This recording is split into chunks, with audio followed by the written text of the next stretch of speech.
and time together. Entre ici, Jean Moulin. C'est un youpi.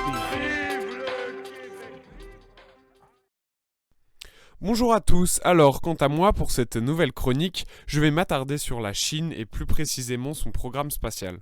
En effet, comme vous l'avez peut-être vu récemment, ils ont envoyé une sonde sur Mars, étant donc un des seuls pays, ils sont dans les 6 seuls pays ou groupes de pays à l'avoir fait, et donc cela que très peu de temps après avoir, en décembre, posé une navette sur la Lune et ainsi planté un drapeau chinois dessus, devenant le deuxième pays derrière les États-Unis à faire cela. Nous verrons alors dans un premier temps l'évolution qu'a pu connaître justement l'industrie spatiale chinoise, en voyant justement qu'elle a été fulgurante. Nous nous attarderons ensuite sur le cas des États-Unis. En effet, cette rivalité qui est en train de se créer entre les deux n'est pas sans rappeler celle qui a pu exister justement déjà entre les États-Unis et l'URSS. Puis nous verrons enfin en conclusion un peu, on essaiera d'imaginer ce qui peut se passer dans le futur parce que la conquête spatiale est un domaine qui a encore de nombreux flous et de zones d'ombre. Alors donc nous allons pour cela faire une historique rapide des dates importantes. Alors dans un premier temps, l'industrie spatiale chinoise est née environ vers la fin des années 50 avec une coopération avec l'URSS en développant les premiers missiles balistiques. Suite à cela, le premier satellite chinois est envoyé en orbite en 1970. Par la suite, après de nombreux échecs, notamment des lancements de fusées ratés, etc., il va y avoir une importante restructuration de l'industrie spatiale, qui va avoir lieu entre 1988 et 1998. Suite à cela, tout va aller très vite. En effet, en 2003, on aura le premier Chinois à aller dans l'espace, et ils deviennent donc seulement la 3e nation à pouvoir faire cela, à pouvoir envoyer des hommes dans l'espace. Suite à cela, comme je l'ai dit en décembre 2020, la sonde chinoise arrive sur la Lune et pose donc leur drapeau en devenant les 2e après les États-Unis, et enfin en posant leur sonde sur Mars en 2021. Quand on voit cela, on constate donc qu'ils avaient au départ un retard qui semble vraiment important, parce que les États-Unis ont commencé à poser des sondes sur Mars dès 1975 avec par exemple les missions Viking, mais les progrès de la Chine sont extrêmement rapides et surtout énormément de moyens sont mis en place. En effet, en 2018, c'était eux sur Terre qui envoyaient le plus de fusées devant les États-Unis. Et en termes de budget, ils dépassent celui de la Russie ou du Japon. Cette progression rapide vient donc directement les opposer aux États-Unis en devenant un véritable rival, et qui n'est donc pas sans rappeler la course à l'espace qu'il y a eu lieu entre 1957 et 1973, entre encore les États-Unis et cette fois-ci l'URSS, et qui a d'ailleurs connu bien des rebondissements. En effet, l'Union soviétique a été le premier à envoyer un homme dans l'espace, mais les USA derrière ont été les premiers à aller sur la Lune.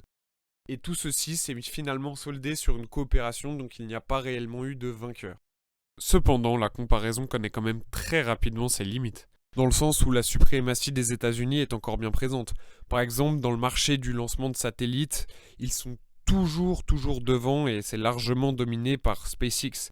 Ça reste toujours les premiers investisseurs, même si on a vu que la Chine investissait beaucoup, les États-Unis restent quand même devant en termes d'argent mis.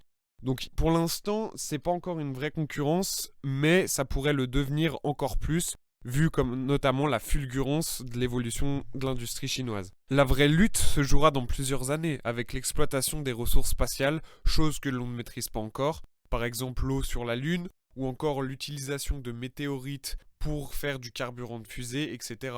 Donc tout ceci nous donne libre à notre imagination sur beaucoup de sujets, sur notre futur. En effet, le premier problème est qu'en fait, il n'y a que très peu de lois qui expliquent comment régir le fonctionnement des pays dans l'espace. Comment décider qui pourra exploiter telle ou telle ressource, par exemple.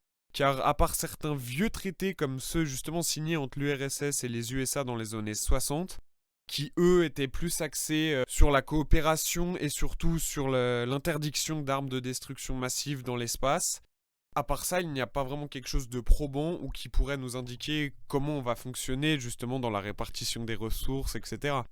Le champ des possibles est donc complètement ouvert par rapport à la législation. On verra bien ce que l'avenir nous dira. Une autre chose aussi qui peut faire peur, c'est la course à l'armement qui continue et qui prend des proportions toujours plus dantesques, puisque la Chine a déjà tiré à blanc plusieurs missiles pouvant détruire des satellites.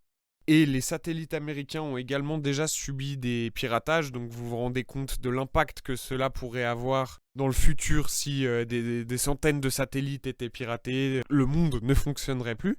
Donc ça aurait vraiment pu donner lieu à des situations dramatiques. D'ailleurs, quant à ce piratage, certains pensent que la Chine était impliquée, mais on n'a aucune preuve, donc ce ne sont pour l'instant que des spéculations. Et justement, en lien avec cette course à l'armement, ce qui est assez effrayant, c'est qu'en fait, là où un dialogue avait toujours été très présent entre les États-Unis et l'Union soviétique, ce dialogue il existe beaucoup moins entre la Chine et les États-Unis, ce qui donc laisse beaucoup moins de place à la diplomatie et ce qui pourrait nous donner des situations qui dégénèrent très vite et sans vraiment comprendre pourquoi. Voilà, j'espère que ma chronique vous aura plu. Bon, il y avait énormément de sujets à aborder, donc j'ai essayé d'être le plus rapide possible malheureusement. Mais voilà, j'espère que ça vous questionnera vous aussi, parce que je trouve que c'est un sujet qui est passionnant et dont on entendra beaucoup parler dans les années à venir. Merci, au revoir.